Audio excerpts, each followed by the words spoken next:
the Catholic faith and baseball. Today on The Simple Truth, we consecrate everything to the Sacred Heart of Jesus through the Immaculate Heart of Mary and the pure, strong, chaste heart of St. Joseph. I'm your host, Jim Havens, and our guest today is Kevin Wells, a Catholic husband and father, a former sports writer for the Tampa Tribune, and the first ever beat writer for the Tampa Bay Rays Major League Baseball team. Kevin is a best-selling author of several books, including Coached by the Cure, Lessons in Shepherding with St. John Vianney, which we talked about last time, and many more. You can learn more about Kevin and his good work over at kevinwells.org. But today, he's here to discuss Champions of Faith Baseball Edition. Baseball's biggest stars reveal how their faith guides and sustains their spectacular major league careers. The film first appeared in 2007 and is recently back and experiencing a resurgence as it appears on new platforms. It's a great excuse to have Kevin on and talk about the Catholic faith and baseball, so very happy to do it. Kevin Wells, thank you for coming back on. Welcome back to The Simple Truth. How are you today? Jim, I'm great. It's always really good to be on with you, and it's a good time. It's summertime. We can talk the faith, baseball, and whatever else we got on your mind. All right. Sounds great. So first, before we get to the film, you did share some of your story with us back in January on a Testimony Tuesday. People can go back and find that. And we learned about your love of Jesus and the Catholic faith and where that comes from. But what about your love of baseball? You did share that you played some ball for DeMatha Catholic High School in Maryland. But tell us how the love of the game of baseball got into you as a youngster and what it has meant to you. Well, it was through my dad. So he loved baseball. And so if my dad was a concert pianist, maybe I'd be a fan of playing piano recitals. Or I give thanks that he actually wasn't a pianist and he was a baseball player and loved baseball. Thankfully, he also loved his Catholic faith even more than baseball. So really, I'm probably like most other young men that as a little boy, dad was in the side yard. I had 5 brothers and dad played catch with all of us. And thankfully he used that time to have a good time with his sons after work. But also, he'd find ways to speak of the faith, and he always made sure that obviously God and the Catholic faith came first, but he was a big baseball fan. Just a quick story while it's on my mind. I haven't thought of this story in very many years, but in 1983, the Orioles were playing in the World Series. It was a World Series game, and there was something going on in the church. I forget what it was, but my brothers at this point and I were watching the game, and we're not moving a millimeter. But my dad said, no, we got to go right now. We got to get in the station wagon. We got to go to this church function. And we're like, Dad, are you out of your mind? The Orioles in the World Series. And Dad said, get up. We got to go. So that kind of shows you, although my dad introduced it to baseball, he was really tethered to the faith more. So yeah, just growing up and playing catch with Dad, that led to playing baseball. And all 6 of us played baseball at DeMatha High School. It's a really good athletic school in the Washington, D.C. area. So I guess to shut it down, I sort of was able to marry my love for writing with baseball, and I ended up becoming a Major League Baseball writer. That you can share about just how, baseball was a part of your relationship with your father and your brothers. Anything else that you recall? Well, Danny, my older brother Danny and I, there's something about baseball that is great for a man. So for instance, oftentimes men will feel uncomfortable maybe looking each other in the eye and sharing something indelicate or being vulnerable. And baseball always kind of works where you can sit in the stadium in a chair and you can talk to the guy next to you or the brother next to you or your dad, even about something that's tough. But you're still watching the game, and you don't have to look at the person next to you. But in every 15 seconds, you stop talking to watch the pitch to see what happens, and then you just resume the conversation. So I think baseball really brought my brother and I into a really close relationship, because every night, and I mean every night, Jim, we listened to the Orioles on the radio. in our beds, together, and we would talk about the game at commercials. And so baseball, I just think for our entire family was a bonding experience, where we just sort of said, hey, let's talk about what's wrong with the Orioles lineup, what's wrong with the Orioles number 3 starter. And it just kept us together, kind of in like that Little House on the Prairie way. It was just a simple way where baseball galvanized us. Yeah, so true. Something so special about the game of baseball. Kevin Wells is with us. You wrote an article in March entitled Champions of Faith, Returns to Inspire a New Generation. And you mentioned that it was the go-to movie for you and your son, Sean. Your repeated viewing of it became a ritual, you write. And we'll get into the movie next. But tell us about handing on the love of baseball as a father to your son, Sean. Well, it's just, I knew it worked well with my dad, with his 6 sons in our home. And so you don't want to trash the things that work. So I just carried it on. It was just a family heirloom. So shortly after Sean was old enough to sort of catch a ball and throw it back, we started to play catch with the baseball. And you hate to steal, but I stole from my dad. And Sean knew from an early age that faith was more important, that the sacraments were more important. But Sean and I watched, so it was no longer a transistor.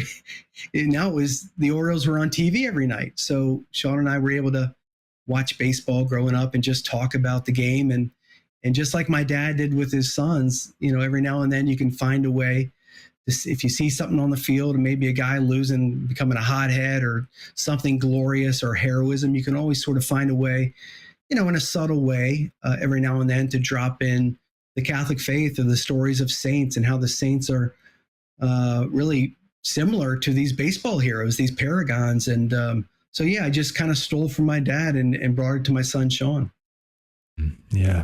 What about this father-son aspect to baseball?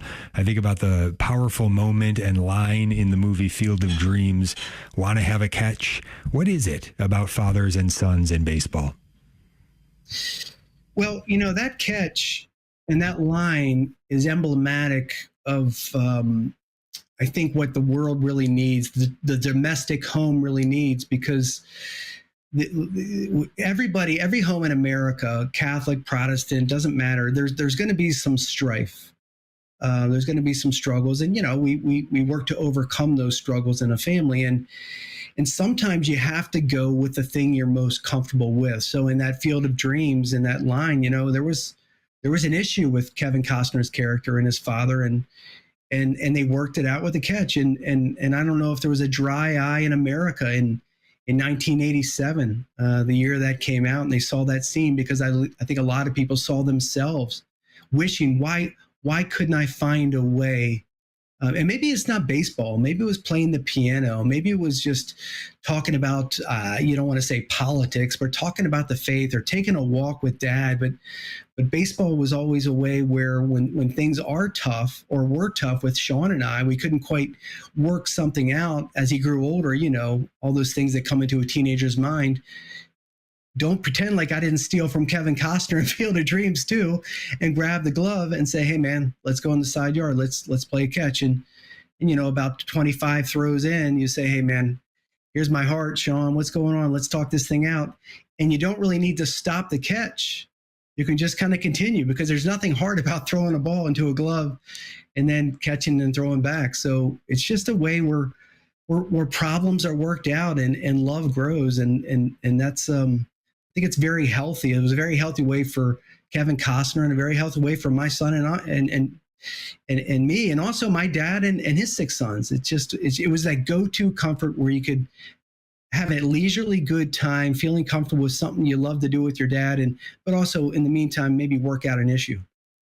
Very well said. Yeah, I think that's right on. There is that. That's what's going on in the film. It's a moment of reconciliation with father and son, and not much needs to be said there. and it's all happening in that catch. And I think that's a great practice, that fathers to be present and whatever it is, but to have some way, some activity to be connecting, to be reconnecting with your children. I do think about that because my boys, baseball, they love the game, so that's pretty easy. We've got something in common there. But I think also with my daughters, what could that be? I think maybe for them it might be writing, or I'm trying to identify what it could be. But any other activities that come to mind between fathers and children that you think could also work quite well that way? Yeah, you know what, Jim?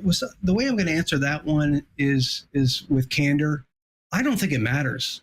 I just think your daughter or your son just want to be alone with dad for a few days or a day, a weekend fishing trip.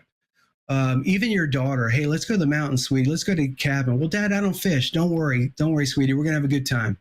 We're going to get some ice cream on the way, and we're going to get your favorite candy, and we're just going to get away. So I guess my answer to that would be, don't make excuse. Like, nobody has a right to make an excuse to have the perfect getaway. Just find something and go. Yeah, terrific. Kevin Wells is with us. We're going to get into this film, Champions of Faith, Baseball Edition. When we get back, we'll find out why this movie was so special, has been so special for Kevin, with him and his relationship with his son, Sean. So we'll talk about that and get into Kevin's article on the film. A lot of great stories to share that are shared in the film that we'll get to as much of that as we can today, but much more. We're going to dive into all sorts of things in the conversation today, but also we'll open up the phone lines. If you have something that you would like to talk about here today, anything regarding baseball and the Catholic faith, anything that pertains to the conversation we're having here, feel free to give a call, 1-877-511-5483. That's 1-877-511-5483. We'll be right back. Welcome back to The Simple Truth. Jim Havens here with our guest today, Kevin Wells. KevinWells.org is where you can find him. And before we get back to it here, I want to remind you, iCatholic Mobile, the only Catholic mobile phone company in the U.S. today. When you subscribe to iCatholic Mobile, you do help fund the Station of the Cross. You can check out iCatholic Mobile at iCatholicMobile.com. All right, so this film, Champions of Faith, Baseball Edition, you can get the DVD at SophiaInstitute.com. Actually, just noticed it's on sale right now, $8.99. You can also rent it and purchase it digitally on Amazon Prime. But Kevin, this is my first time ever seeing this. I think I maybe came across it years ago at some point, maybe doing some youth ministry or something, and saw portions of it, but actually got to sit down in preparation for this some weeks ago with my sons and watch it. So that was an experience. But why has this movie been so special for you? When you first saw it, when it first came out, I presume, for you and your son, Sean, what about this? What made it a ritual for you guys to watch this? Well, when it came out in 2007, I saw the title Champions of Faith, and I did, I to be honest, I thought it was going to be hokey. I thought it was going to be just basically Catholic Major League Baseball players just speaking in, I don't know, let's just say things that weren't going to be really inspiring, just about their Catholic faith, just sort of in broad ways. But I bought it just to give it a shot and see. And then within about 15 minutes, I found myself weeping. Maybe I'm just a crybaby, but the storytelling, a couple in particular, was as profound as any stories I've ever heard told by any athlete. And before the end of the movie, I said, this thing was spectacularly done. The stories are raw. There's bench clearing brawls. There's radical life conversions. There's humiliation. There's a death.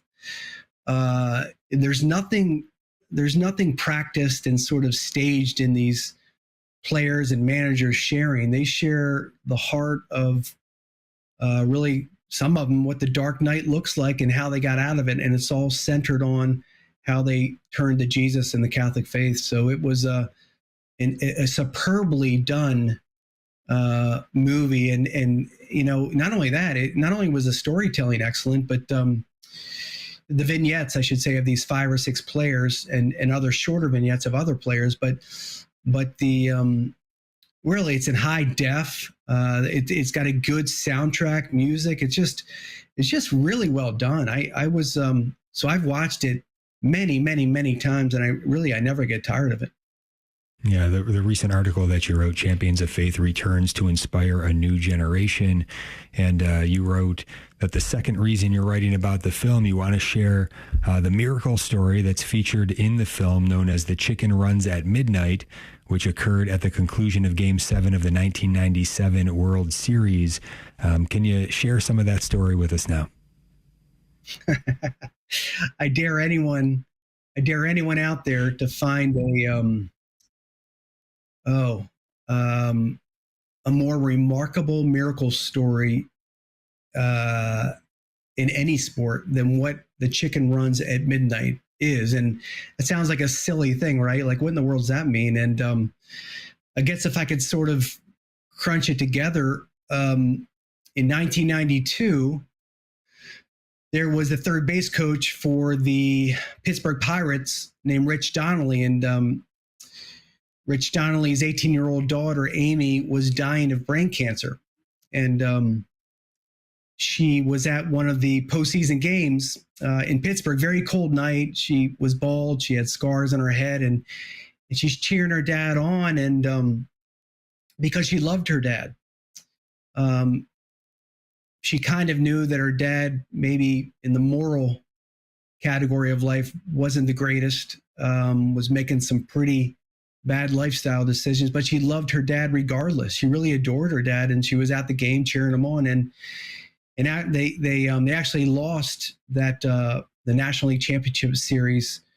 And after one of the games, to cheer him up, she said on the drive home from the game, she said, "Hey, Dad, when you're in the crouch at the third base coach and there's somebody on second and you're cupping your hands and you're screaming at him," she said, "what are you doing? Are you screaming The Chicken Runs at Midnight or what?" And he's like, "What are you talking about?" He's like, are you screaming The Chicken Runs at Midnight? And he's like, "Well, I don't know what that means, but and so anyway, I guess cutting forward, it became kind of a family joke, The Chicken Runs at Midnight, and no one really knew what it meant.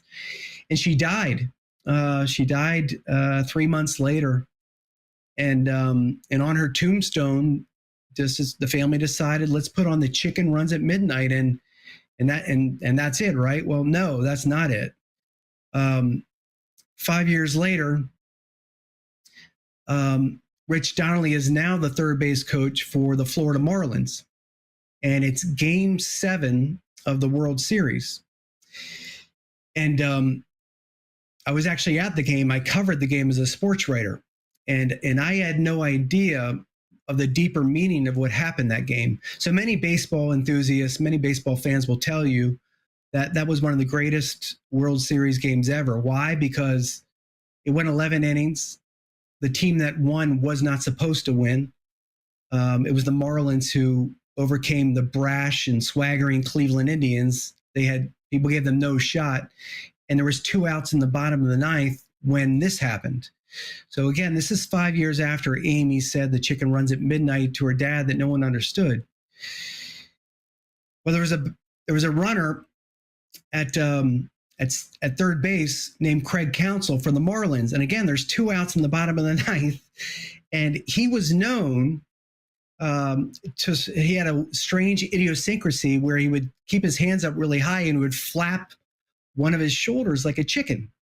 And people knew him as the Chicken Man. And anyway, there was a batter named Edgar Renteria, and there's 2 outs. And Charles Nagy throws a pitch, and Renteria hits it back up the middle, barely gets past the infield, and Craig Counsell comes home with the winning run. And all of a sudden, the Marlins they've won the World Series. It's crazy, right? Everyone's going nuts. And Rich Donnelly's out on the third base coach and out on the field, and there's a big dog pile of fans. The game was in Miami, so everyone's going nuts. And all of a sudden, Rich Donnelly sees 2 of his sons running out onto the field, and they're crying.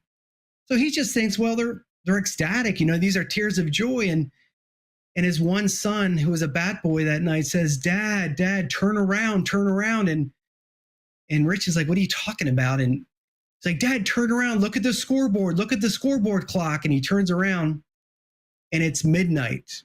And he says, Dad, the chicken ran at midnight. Dad, Amy's prophecy was true. This is 5 years later. The chicken ran at midnight. Craig Counsell scored. So Rich Donnelly collapsed to the ground. He knew immediately, collapsed to the ground and just wept for the remainder of the day, remainder of the night. He was hoping that nobody would ask him questions in the clubhouse after the game, a sportswriter, because he was in another world, just shocked about the miracle. Now, if that's not miracle enough, as I mentioned, Rich Donnelly was living a pretty poor life. He was caught up in sin. And this miracle changed everything. Now he's a daily communicant. He's returned full force to the faith because he now understands that God can speak through even baseball, through this strange thing that his daughter said 5 years earlier. So I dare anyone to get this movie, Champions of Faith, and watch it and not cry, because the way he tells the story and the way it's presented, you're not going to see too many other things as beautifully told. Yeah, amazing. Kevin Wells is with us. And yeah, you did a pretty fine job telling it right there yourself, Kevin. We appreciate that. And just an absolutely incredible, miraculous story. Another story in the film that I thought was pretty amazing as well. Not to the same level, but still got my attention. And that was manager Jack McKeon. And again, involving the Florida Marlins winning the World Series. But this guy's out of baseball for a couple of years. Older guy, age of 72 at this point. So 2 full seasons removed from his previous managing job. And you might have to refresh me on it again. I've only seen it once, but he was praying, I think, about what to do. And maybe he was offered another job at this point. I don't think he was. I think he was praying, and he's a Catholic man, and asking the intercession of Saint Therese. And then he gets a job offer, I believe, and again praying about it, and says, "All right, I think I'm going to take this thing." And he takes it with the Florida Marlins. They're off to a bad start, 16-22 at that point, and he takes them all the way from last place in the NL East, all the way up to be able to get a wild card berth. He went 75-49 through the rest of the regular season, and then beat the Giants and Cubs in the playoffs, and then the Yankees beat him in 6 games in the World Series. Very unlikely, and he credits it to the intercession of Saint Therese. I thought that was pretty cool. Any thoughts on that? You just told the story, Jim. Yeah, I would have told the same way. It's the only thing I'll add to that is it's sort of another unspoken or unnoticed miracle. So I was a baseball writer back then, and when I heard that Jack McKeon, who really was done, he was way out of baseball. He had been in baseball for 50 years, and he's, I think, close to 80. And as you mentioned, the Marlins, they're not a good team. They're supposed to be good. They're not good. And out of the blue, he gets a phone call, and that was a stretch to begin with, to ask Jack McKeon to come out of retirement, because that doesn't happen. And he's like, well, yeah, Therese of Lisieux, I was just praying about this, so why not? This will be my swan song. And I imagine when he took the job, he figured, I'll have a good time, but we don't have a shot at the playoffs because they're just not a good team. So, but what I remember about Jack McKeon and that season of turning the Marlins around was, again, he was another one who was a daily communicant, prayed the rosary, and adored the Blessed Sacrament. And in the background, he's just got his little sideline partner, his little cheerleader, Therese of Lisieux, saying, "Come on, Jack. I know you're feeling your oats. You're older, but we got something good going here. Just hang in there." And all of a sudden, they beat the Yankees in the World Series. Now, I'm not saying this is because of Therese of Lisieux or because he was adoring the Blessed Sacrament, etc., but it's just another story of a man who speaks very openly about his Catholic faith and this strange story of coming out of retirement to lead a team to the World Series. Yeah, the film features players like Mike Piazza, David Eckstein, Juan Pierre, Jeff Suppan, Mike Sweeney, Ivan Rodriguez, Craig Biggio, and over 24 players, managers, coaches.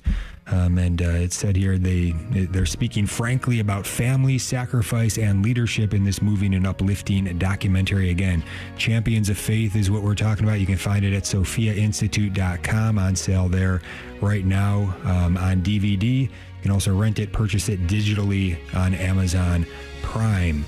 And we're going to get into some more when we get back. We'll hear from some of the players that are featured in the film and what they say about it all these years later. They've got some interesting comments that they make, but yeah, this is more than just a game. It is a beautiful game. I think there's something particularly beautiful about the game of baseball. I like other sports as well very much, especially football and rugby. I have a great appreciation for, but there is a special beauty to the game of baseball. But there's more to it than that. We're going to be right back. Stay tuned. Welcome back to The Simple Truth. Jim Havens here with our guest today, Kevin Wells, kevinwells.org. We're talking about Champions of Faith Baseball Edition. You can get it at sophiainstitute.com. Also find it on Amazon as well. And one of the players featured in this film, probably I would say the most famous of them all would be Mike Piazza, perhaps. I think Ivan Rodriguez, he's not featured that much. He's in there a little bit. Pudge, he's a pretty great Hall of Fame player himself, maybe the best defensive catcher perhaps of all time. But Mike Piazza, probably the best offensive catcher of all time. And so he says, again, Hall of Fame baseball player, 12-time All-Star, Mike Piazza. He says this all these years later about this film. He says the story unfolds smoothly and every piece is great and very inspiring. There's many times I was in tears just from the emotion of it. I've had some great moments in my life, but being part of this and being able to tell people about my story is one of my proudest moments, says Mike Piazza. Also, Mike Sweeney, former captain of the Kansas City Royals, 5-time All-Star enshrined in the Kansas City Royals Hall of Fame. He says this about it all these years later: I've never been more proud of anything in my life, more proud than anything I did on the baseball field. This is something I can show to my kids and grandkids someday. It truly is a treasure, and I'm so blessed to be a part of it. I think that every person in America needs to watch this film. So some really powerful comments from these players all these years later. Kevin Wells, what else would you like to share with us about this today?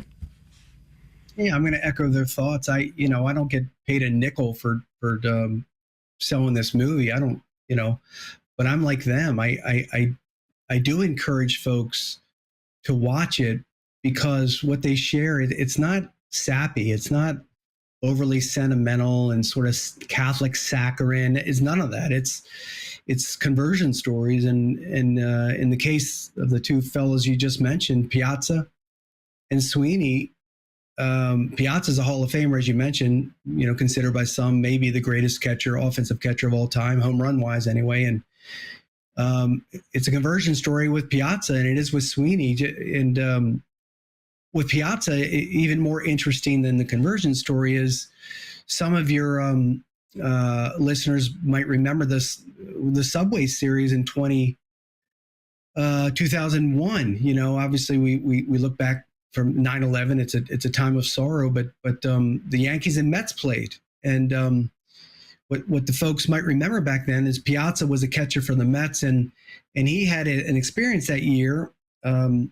Or the year before, where he was hit in the head by a Clemens fastball. Horrifying incident, hit in the head, and some people thought it was intentional. Maybe, Clemens denies it, but many people think it was intentional, and that's a horrifying thing to do. And lo and behold, here's the World Series, and everybody was talking about what's going to happen when Piazza faces Clemens again. What's going to happen this time? And when a very strange thing happened. Clemens threw a fastball inside. Piazza hit it back up the middle weakly, broke his bat, and the largest shard of the bat tumbled towards the mound. And Clemens picked up this large section of the bat and rifled it at Piazza as he's running down the first base line. I mean, it really was a projectile weapon. I mean, he could have really, really hurt him. I mean, he could have killed him, really.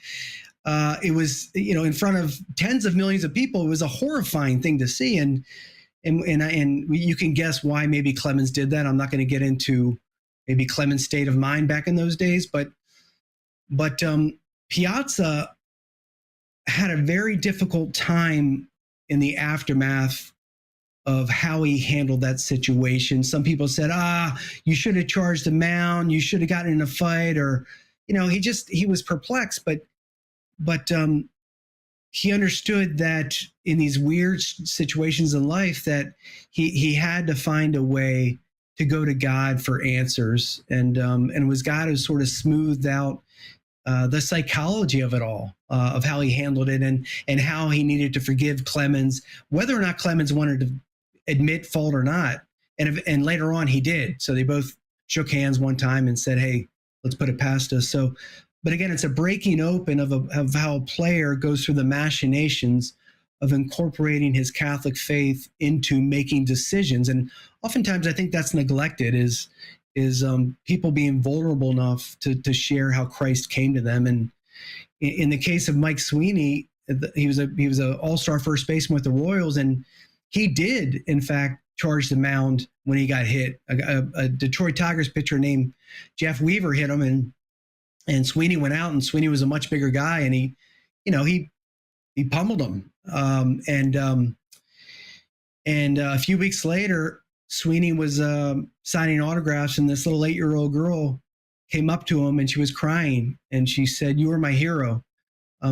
Why would you do that?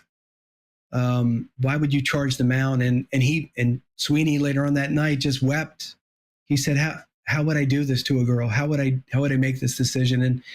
And that kind of changed his life so much so.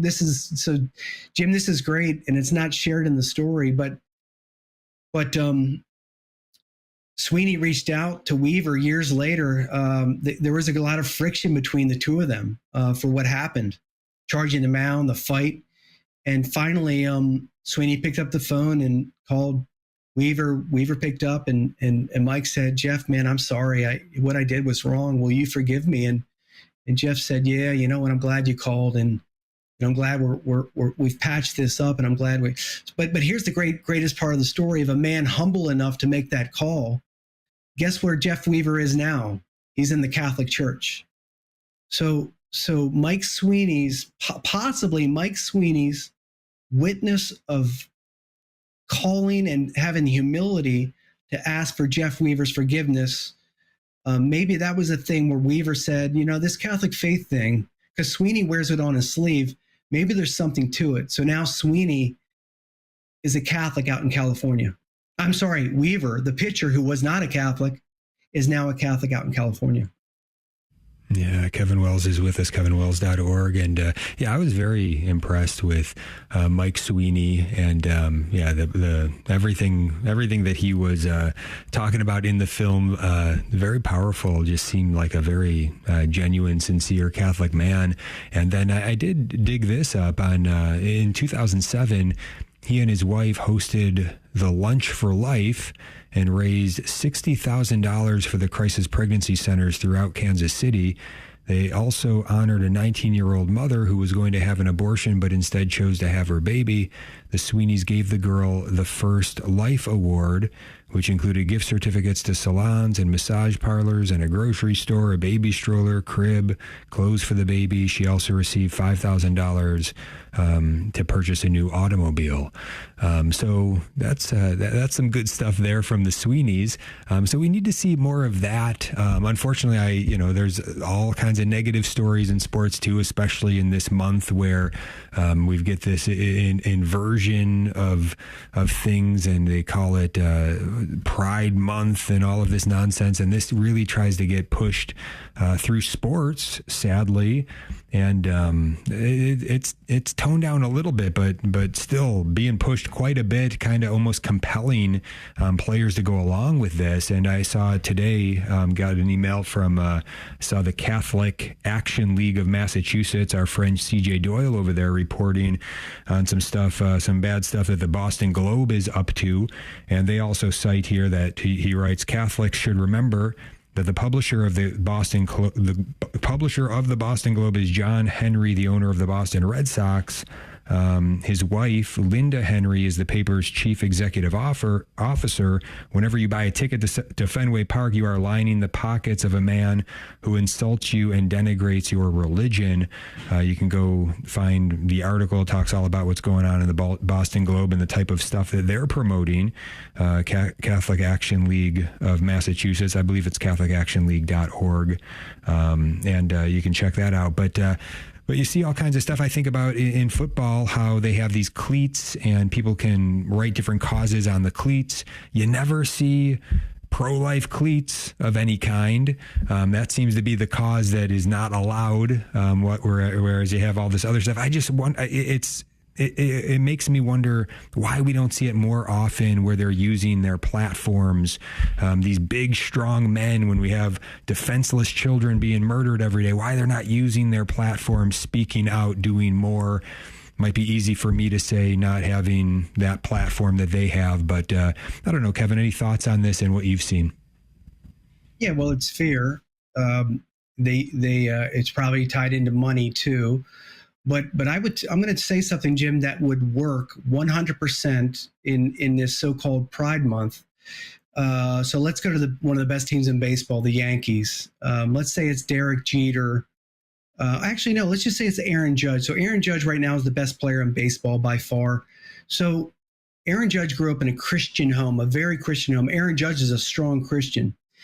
If on June 1st, 2.5 weeks ago, 3 weeks ago, he came to the stadium and went up to Aaron Boone, his manager, and said, "Hey, Skip, I'm not going to play today."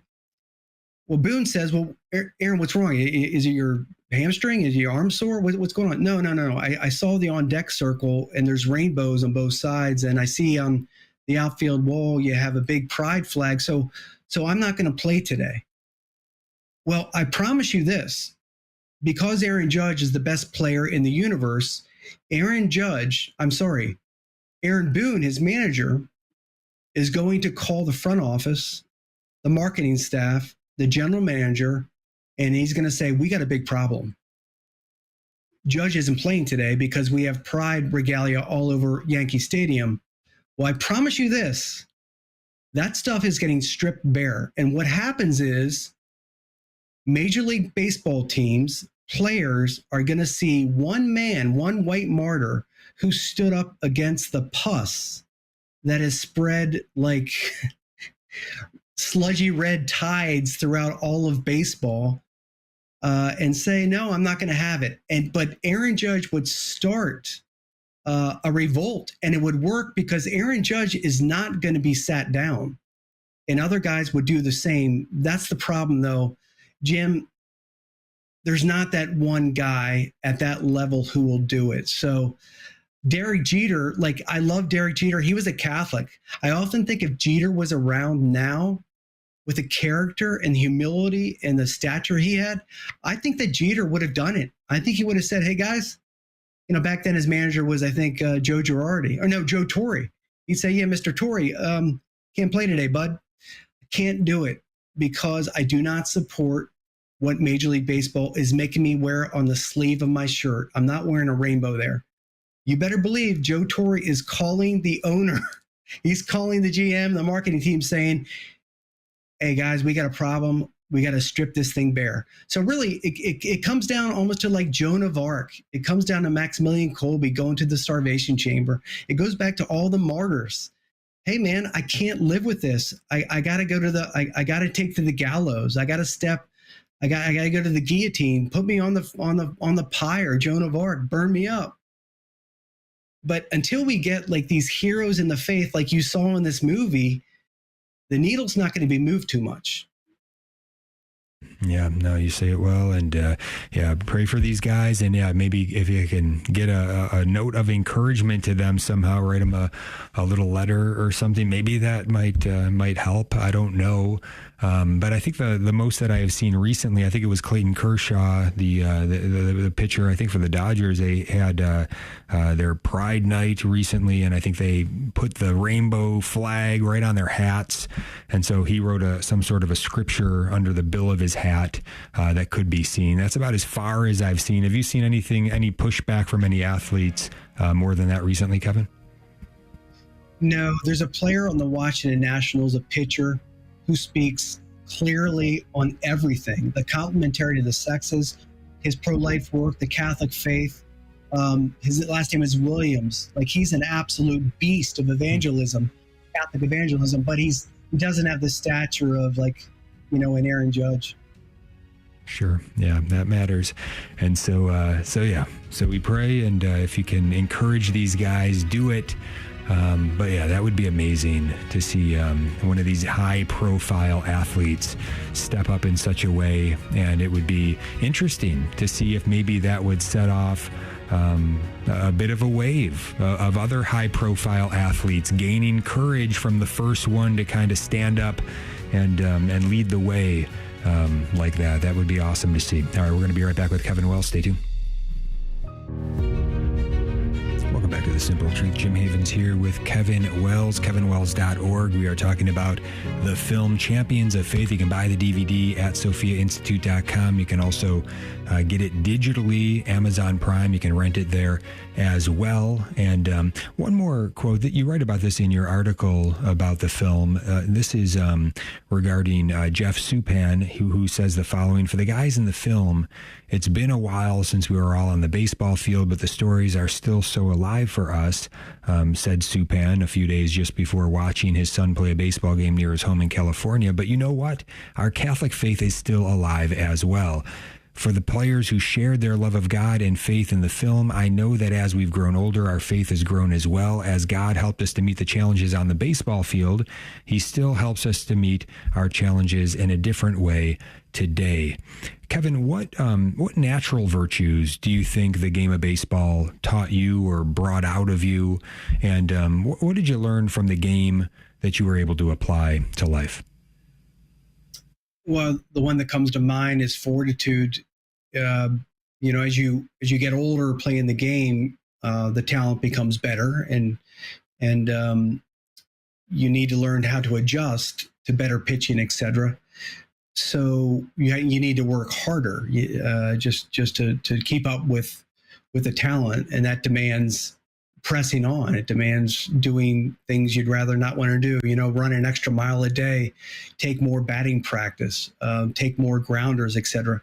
So fortitude. I would also say that humility is very important with baseball, because Jim, it's a remarkable thought, but if you are a Major League Baseball player and you get 2 hits out of every 10 at-bats, you are considered a very poor baseball player. And for the most part, you're not going to be able to play in the major leagues.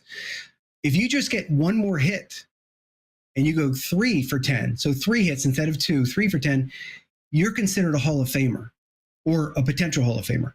So baseball is a humbling game because it's a very difficult game to play. I've often heard said that the hardest thing to do, the most difficult thing to do in any sport ever played, is to hit a slider at 92 miles an hour. It's nearly impossible. So humility is another attribute of a baseball player who wants to grow. He needs to stay humble. But and the last thing I'll say is this. Boy, do you got to keep your cool, because so many things can go wrong in baseball. You can boot a ground ball and lose the game. You can strike out to lose the game. You can give up a home run to lose the game. But the last thing you want to do is lose your cool, lose your head. And all the stars that I've followed over the years, my favorite player of all time, Eddie Murray, for the Baltimore Orioles. You never knew if he hit a grand slam to win the game or if he struck out to lose the game. He just kept his cool. So I think that's important in the spiritual life, especially for a man, is just press on. Don't get too high because the constellations, they always fade, and don't get too low because God's always going to stick himself into it to pull you out. So just press on, sort of go back to that virtue of fortitude and beg God to help you do his will. Yeah, Kevin Wells is with us. Yeah, so much there. I've been coaching some of my boys now, and now they're growing and more are coming into it. But I've been doing some coaching here in Little League for the last few years, and that's been wonderful because it's given me a whole different vantage point. And of course, when you're teaching something, it becomes a kind of another thing, and trying to figure out, okay, how do I wrangle these guys together? How do I develop these players individually and develop this team at the same time? And yeah, what are we going to put the focus on here? And so, yeah, just like you're saying, one of the things that I teach is confident, not cocky, right? You have a little swagger, not too much, right? But at the same time, yeah, you got to control the emotions, and that's difficult for men who are older as well. Certainly, we have stereotypes of parents that are out of control and coaches that are out of control and all of that. It's an opportunity for everybody to make sure that they're doing a good job in controlling their emotions and keeping things in perspective. And one of my favorite things too is just the teaching about focus. That regardless of what happened the last pitch, maybe you made an error, maybe you struck out, maybe something good happened. Whatever it is, that's over. Next pitch. That really has to be where the focus is, and so it is in life as well. And you can have fun working hard if you're grinding through it and everything just seems miserable. Come on back to just the love of the game. And I think that's what we hear from our Lord in Revelation when we're struggling in life. Bring it all back to your first love. Bring it all back to that love of our Lord and get back to the heart of that relationship and go from there. So I see analogies everywhere when I'm out on the ball field trying to teach these guys. There's so much, but I do find it a struggle. How do we do this in a secular environment, hand on the faith? And to me, the only thing that has really jumped out as obvious is that the people tend to use the Lord's name in vain in the secular world. It's a bad habit that a lot of people have. Maybe they don't even mean anything by it. And so every season that inevitably happens, and then I pull the guys together and I explain, hey, it might not be that important to you. It's important to me. Please don't say that around here. And here's why. It's because we ought to honor God. We ought to honor his name. And maybe you understand that, maybe you don't, but at least out of respect for the guys that do get it, I would ask you not to do that. And that's not a good thing for us to be doing here. So something along those lines. And then, you if it comes up again, you handle it. But that's where it kind of pops up, where it intersects very naturally. But I don't know, any other ideas of how we can share our faith, even in the midst of maybe coaching or being a part of baseball? Yeah, there's countless ways. Just a few that come to mind is you look at Cal Ripken. Cal Ripken never sat down. All he ever did was show up. He did the most boring thing in the world one day. He showed up for a baseball game and he broke a record that will never be broken. He played 2,632 games in a row. So you tell your players at a young age, hey, it's you just got to do your best and show up, be disciplined, be on time.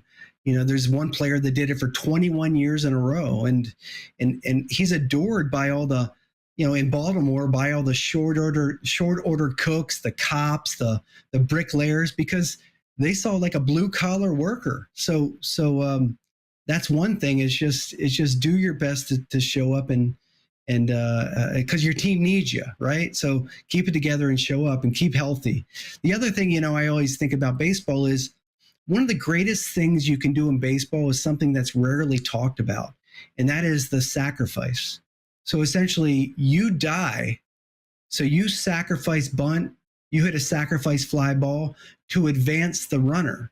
So you're willing to take a death, which is an out in baseball, to get the runner to second base or get the runner to home plate. So that's another way to say, hey, that's the way we have to live the game. We got to sort of put ourselves last. John the Baptist, right? We need to decrease so the guy in front of us can increase. And I always like to use the analogy of sacrifice. And also, baseball is eternal. The game will not end until you get that last out. It doesn't end. Symmetrically, it is aligned perfectly. The pitcher's mound to the catcher. I mean, an inch further in, hitters can't hit. 5 inches back, hitters destroy the pitcher. Second base from home plate, it's always bang, bang as far as stolen bases. So there's some perfection in baseball, and we got to strive for perfection as Christ tells us. Well, now they're messing with that a little bit, changing the size of the bases a little bit. We don't have a game clock, but we got a pitch clock, a hitter's clock now. But it seems to be working out pretty well. Any thoughts on that? I'm a traditionalist. I don't like it, but we got to go with the times. You're still wanting to get rid of the DH? No, I like the DH. I don't like the guy on second base in the 10th inning. That really bothers me. Very good. Kevin, any last words here in the final seconds? Be like Cal Ripken. Just keep plugging forward. Do it every day, but let's do it for God. And then we might have a shot to get up and get that embrace one day, just like Cal Ripken did at home plate when he had a home run. But we won it from the Heavenly Father. God bless you all.